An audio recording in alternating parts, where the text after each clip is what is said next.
Hello, and a very warm welcome to No One Gets Out of Here Alive. My name is Holly Lyon-Hawk, and I will be taking you on a gentle, sometimes humorous and sometimes challenging meander through the myths, beliefs and ideas around all things end of and after life.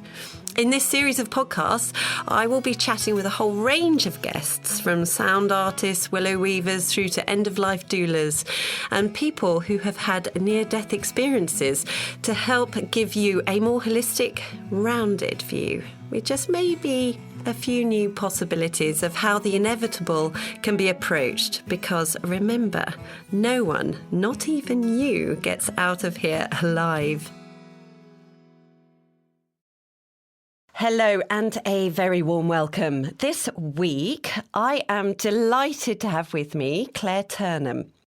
Claire Turnham, MBE, is a mother of four and the UK, New Zealand founder of Only with Love. She chairs the Home Funeral Network and is dedicated to empowering, educating and guiding families and communities to tenderly take care of their own. Claire is an internationally recognised leader of the home funeral movement and is passionate about sharing her skills, knowledge and experiences. In 2016, she was awarded runner-up Green Funeral Director of the Year and commended for her Only with Love, or otherwise known as OWL, funeral services at the 2014, 2015, 2016 and 2017 UK Good Funeral Awards. In 2018, Claire was honoured by Amnesty International and in 2019 was awarded an MBE for her services to consumer rights. Claire has settled in Queenstown since returning to New Zealand in early 2020. She has recently become a director of the newly formed Australian Home Funeral Alliance and is the regular facilitator of Death Cafe Queenstown. My goodness, Claire, that's quite an intro, isn't it? Wow. I picked off your website from your homepage, this beautiful little bit, which I want to read to people because I think this kind of sums up your work, doesn't it? Beautifully. I love it. So, imagine being listened to with compassion, sensitivity, warmth and grace. Imagine feeling nurtured and empowered to keep and bring your loved one home when they die. Imagine being guided to lovingly take care of their body naturally, like you did in life. Imagine the only hands to tenderly touch your loved one are your own gentle, loving ones. Imagine having more precious time to say goodbye in your own way, in your own home. Imagine helping to create a personal ceremony filled with deep meaning and lasting value. Imagine saving substantially on the arrangement costs compared to those of a conventional funeral. Imagine developing a strong and nurturing relationship with one person who supports you throughout. Imagine having the opportunity to stay connected, participate, and give back to your community. Imagine knowing all this is legal, affordable, and possible. I just think that's absolutely beautiful, Claire. Absolutely beautiful. So, Claire, where do we start? Well, I mean, that came about when I wrote that. It was when I set up Only with Love, which was back in 2014.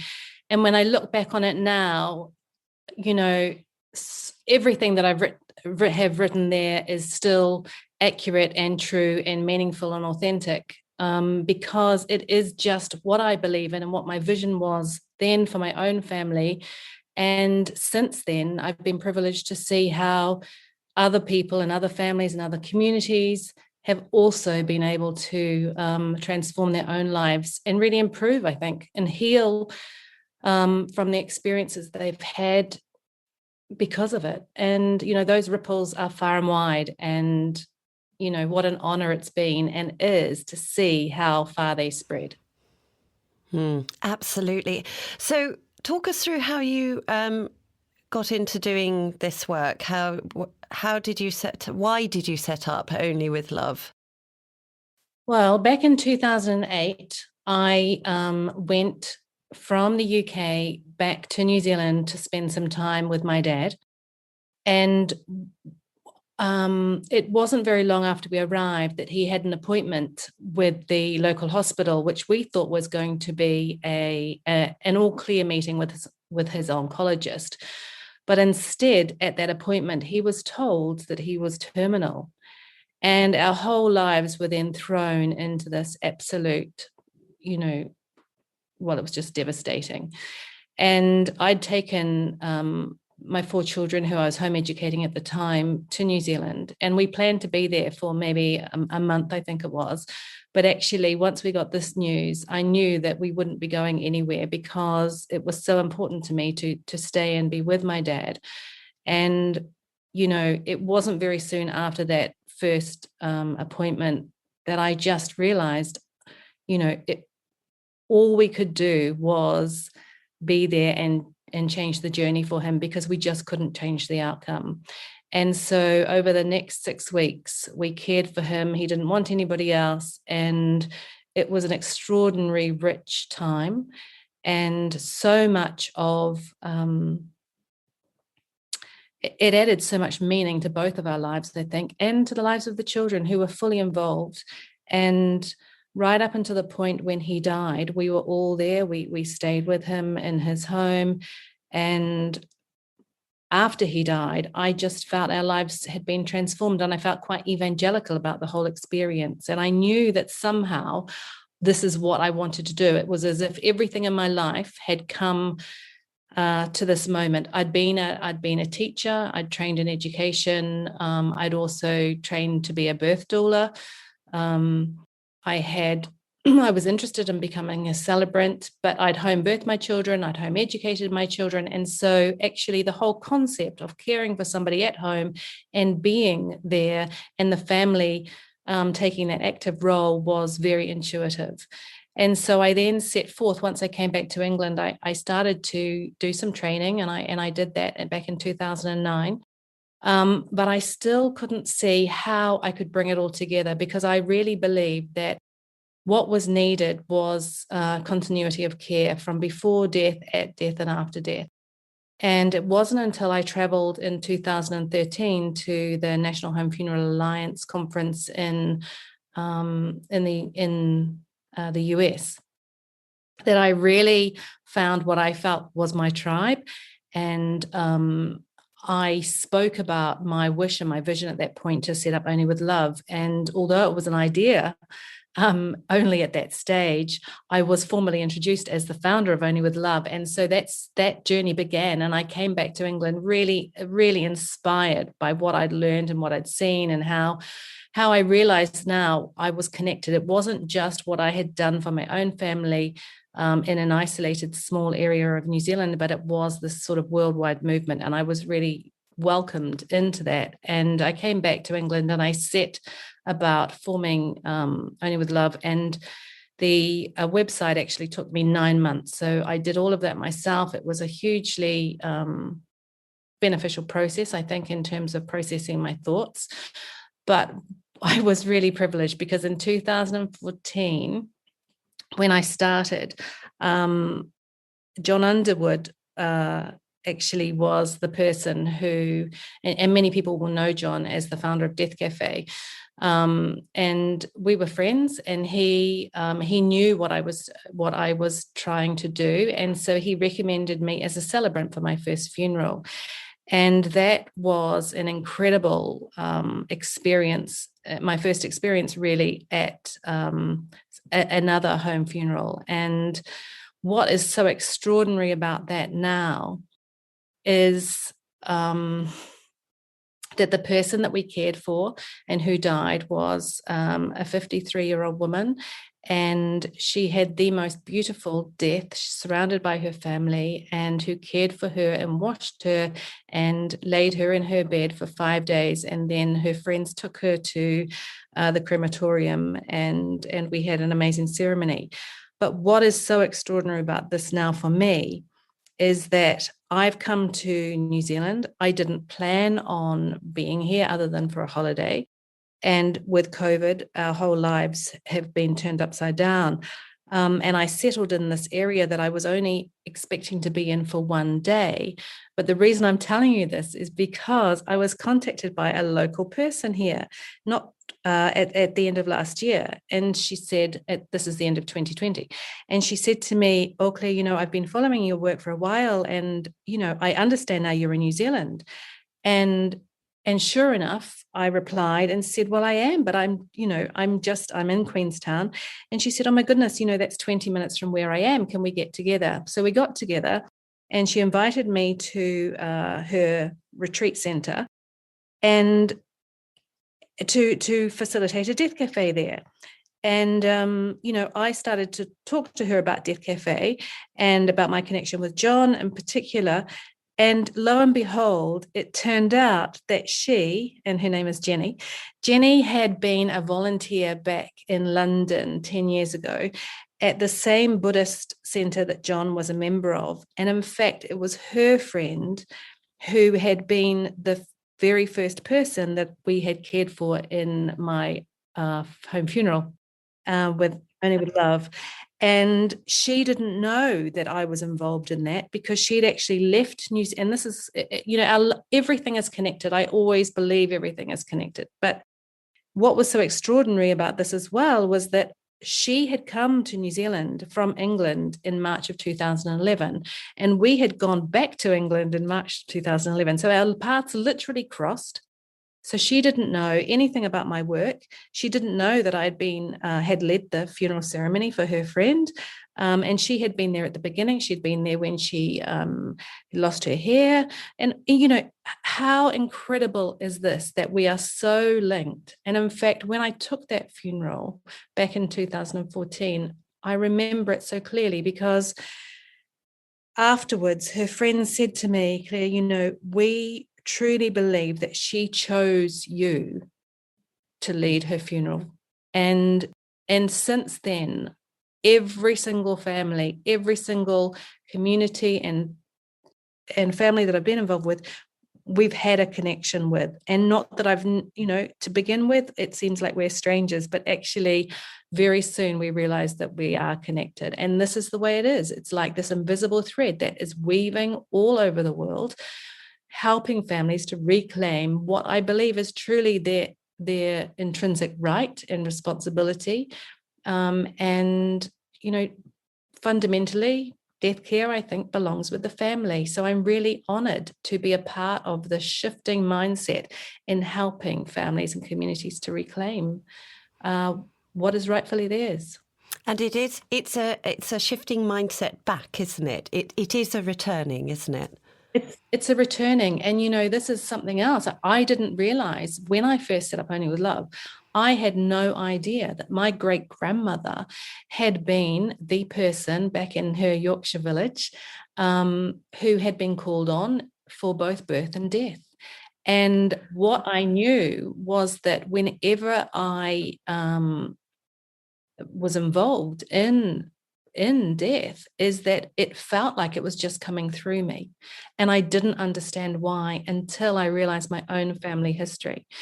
And, this is what every family did. It's the way that we, through all cultures as well, in New Zealand, the Māori have their own very important tangihanga, which is instinctively. Is that how you pronounce it? It's called tangihanga. Right. Yeah, it's called tangihanga, or tangi for short, which actually means, if you translate it, it actually is the word to cry. Wow.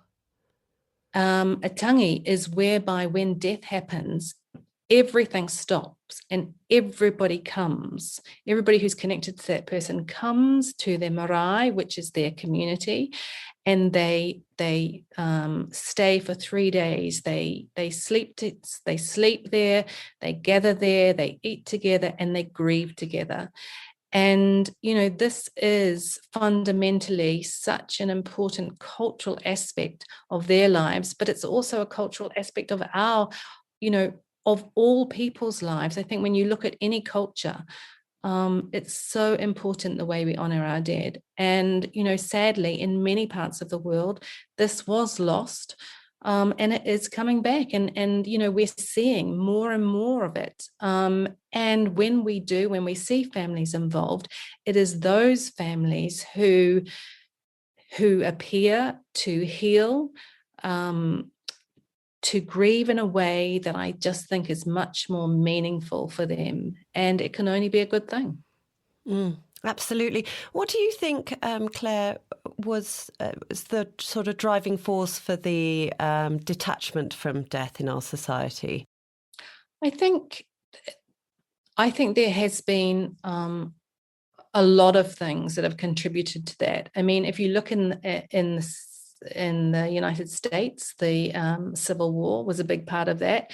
If you look in the UK, the World War I in particular, I think, and coming up into World War II was also a big part of it, because death suddenly, which had always been a natural event, which families obviously undertook themselves, suddenly there was so much death, and there was so much traumatic, sudden death, that in some ways that was taken off families' shoulders and community shoulders, because it was just overwhelmingly tragic, I think. And as well as that, there was also a cultural change, and there was also this commercialization. I think, you only have to see what happened with birth as well, and birth in a way is the other part of the circle, and the same things happened. It used to be that families and women in particular were involved with birth, and then it became predominantly taken off their hands by men, and the same thing happened in funerals. But I'm really glad to see that now we are seeing a new type of a modernizing of the funeral profession. And many of my good friends are family friendly funeral directors, and they are all doing amazing work in their communities because they are listening. I think this is the difference. They're listening to those families and finding a way to work with them, which is truly personal and unique. Yourself, when you witness what happens when families are involved, and when people really do take the time to ensure that each funeral is as unique as the person who's died, then it is such a positive, beneficial experience, even though it is still a very, very sad experience. But it's richer, and people's lives are richer for it. I couldn't agree more with you there. And I think there's a real fear of people in general. We don't like to feel any physical pain or emotional pain. So in order to try and avoid that, we just shut off.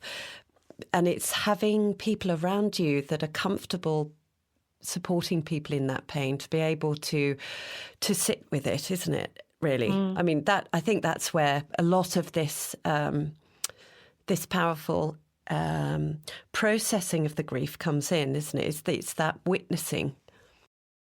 I think so, and I think that is absolutely key. And I see those families who stay involved and stay connected on the day of the funeral. They are genuinely in a much more accepting place, I think, than the families who've been completely disconnected and are almost in this just isolated state of not knowing how to grieve, or everything feels so alien to them. And I feel so sorry for those families, because honestly, it is that disconnection which actually causes so much suffering. And that's interesting, actually. I was talking to Stephen Jenkinson a few weeks ago, and he was talking about the fact that we have predominantly lost the art of grieving. It is something that is learnt. That's right. And because we've been so detached, we've lost that. So that's I think so. That's an interesting observation. And what are your thoughts, Claire, on the process of grieving? What is it that helps families in your experience over the years of doing this? When we talk about learning to grieve, what does that mean to you? I think it's leaning into it. It is, it's taking your time. It's listening to yourself and what you need. It's making sure that you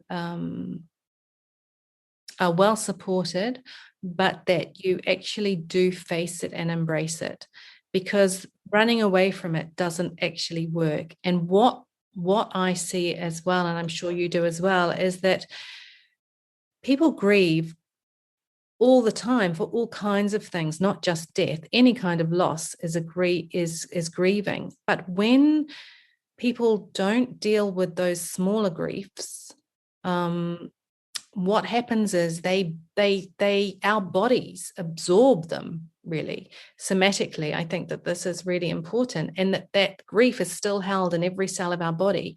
And then sometimes what happens is when somebody dies, all of it comes rushing out and it feels overwhelming, and the pain is just too much to bear.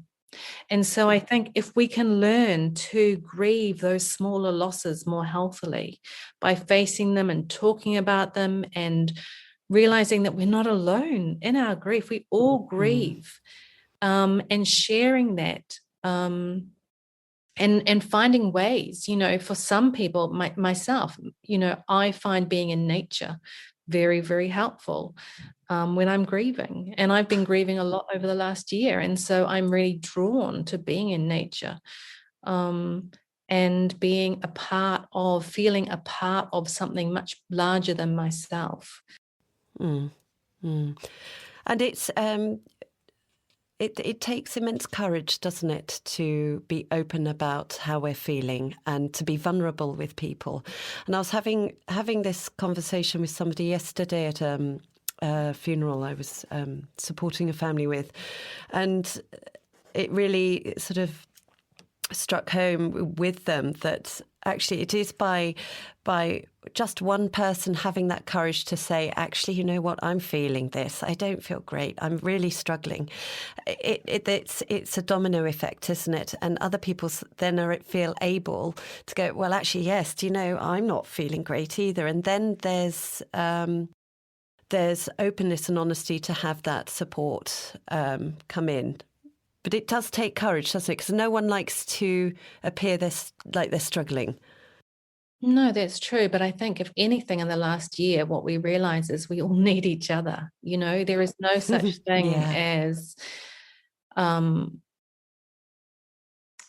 we just don't need to be alone in our grief. And that we all, as humans, we all have this shared experience, and our relationships are really important. Our communities are really important. That sense of belonging is really important, as well as, I think, looking back at rituals and things that actually help us to understand how to grieve. I think it's really interesting. I mean, I've been looking a lot at trauma and the way that trauma affects the body. And many people, and I know many people, particularly over the last year, even more than in any other year, will have experienced great trauma. And, it's almost like this, we need this, just a reset of what's important in our lives, how we can help each other, and the very basic things like how to grieve, because the one thing that we are all going to experience is death. And we can make it better for ourselves by listening to each other and hearing these stories. When you're working with a family, There is nothing sadder than hearing somebody who says, I wish I'd known I could have done this for my mum, or for my sister, or my brother, or my father, or my friend. And the reality is that everybody can be involved. And actually, when they step into that power, what we see is when they are and when they do feel empowered, people have extraordinary ways of really coming together and creating something immensely beautiful. I think there's so much beauty in death. And we just need to take a little bit. You've used that word a few times today, a beautiful death, beauty in death, which might sound odd to many people. I agree. I totally agree. I think there's a lot of beauty in death. And how would you help people that haven't experienced that? Because a lot of people, their experience of death is, as we talked about, detachment, clinical, just separation, scary, not understanding the process. So can you talk us through what a beautiful death looks like? I think it's coming back to everything in life is either love or fear. And it's about walking through the doorway, taking that step, having that courage to come through and witness being held in unconditional love. Because when death happens, there is this amazing capacity to feel love. And that is what leaves a person with this rich, deep meaning to go forward with strength in their lives, and to realize that love is not changed by death, and that people's relationships with the person who has died changes, but it doesn't end. Whereas when you are fearful of it, that is a much more of a closing down, and that void only gets bigger. I remember one of the people that I helped back in 2015. And at the time, she said to me, Claire, what we've done is amazing. But every year since then, she says, you know what? That feeling feels now even more amazing. And I think what a beautiful death is actually an expanse. It actually widens your world. It widens your understanding of what's important. It strips away all of the falseness and the surface in which many people actually live their lives for, but they're able to see the real essence of what's important. And that is so beautiful when they have that experience, and it really does transform and change people's lives. It is very powerful. And the beauty, I think, is in that shared experience. It's of realizing that actually you have everything you need within you, and it just takes somebody to stand with you to say, it's okay, we can do this together. I'm here with you. And then once a person feels confident in facing and embracing what is happening with death, then everything changes, and that's where the beauty just comes rushing forward. I feel absolutely overwhelmed with gratitude every time I see and witness it happening with families and communities, because it is the most beautiful thing, I think, and such a privilege and honor to be able to be a part of it. And I just wish that everybody knew that they could too. And this is a difficulty, isn't it? Is that because people have associations with death and dying and pain, that they don't like to talk about it. A lot of people, it's quite interesting, I don't know if you've probably come across this, a lot of people say if I die. Yeah. No, you are going to die at some point. We don't know when. So it's people's willingness to engage and be open to explore and learn. How, though? And this is the age-old question, isn't it, Claire? So I know I'm probably asking an impossible question, but how on earth do we help people to feel safe about engaging with the conversation more, about even thinking about it? Never mind looking to find out what their rights are, because so many people don't even know what their rights are, do they? They don't, but I think education is absolutely key. And definitely talking about it. I mean, the Death Cafe movement has been really positive in terms of people certainly experiencing, and what we've seen is people have wanted to talk, through that movement. But I think going back to what you were talking about before in terms of grief, now there are more circles that are starting up about grieving. And again, it's allowing people to feel comfortable. It's allowing people to feel that they have permission, that they can do this, that this is not something that they need to be qualified for. They're already qualified because they're human. It's an absolute, it's just an understanding. It's so tied up with who we are as people. And I think it's certainly the talking about it. It's the witnessing and sharing. I remember when I first showed the photos of my dad.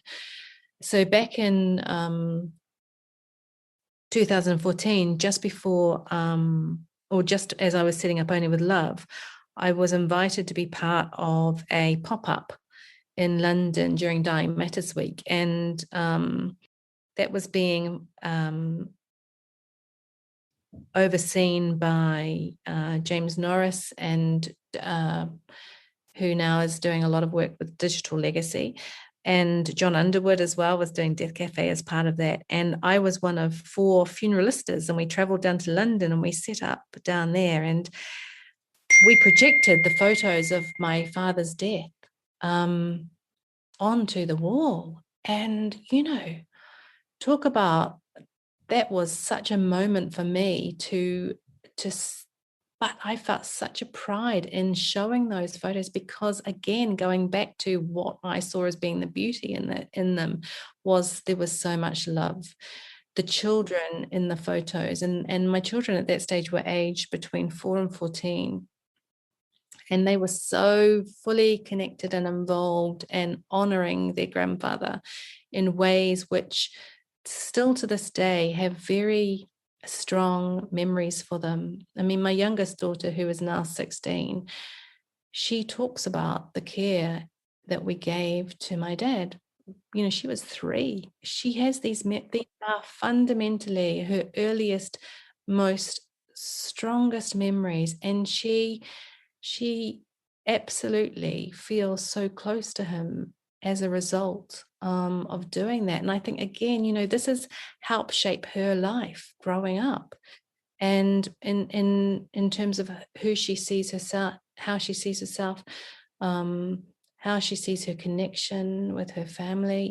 This is really important stuff. And I think we've got to show and demonstrate that it is absolutely possible, and everybody can do some part. I realize that perhaps a home funeral where a family cares and does everything themselves may not be right for all people, and not everybody may feel comfortable with that. But on the spectrum, there is always something that can be done that keeps people connected. And the more and more we feel confident in doing and being active, I think grieving is an action. Yes. It's not a word. And this is where, coming back to your first question about how we've lost grieving, our ability to grieve, it is because we've become passive in the process. And yes, it is more than time for us to, as a society, as a culture, as a community, as a family, to really recognize the strength and beauty that we have in caring for our own. So that's the end of part 1. Don't forget to join us next week for part 2. So that's all for now, and I would like to say a very big thank you for being brave enough to dare to listen to a podcast that talks about something we, as a nation, tend to prefer. Doesn't exist, doesn't apply to our lives.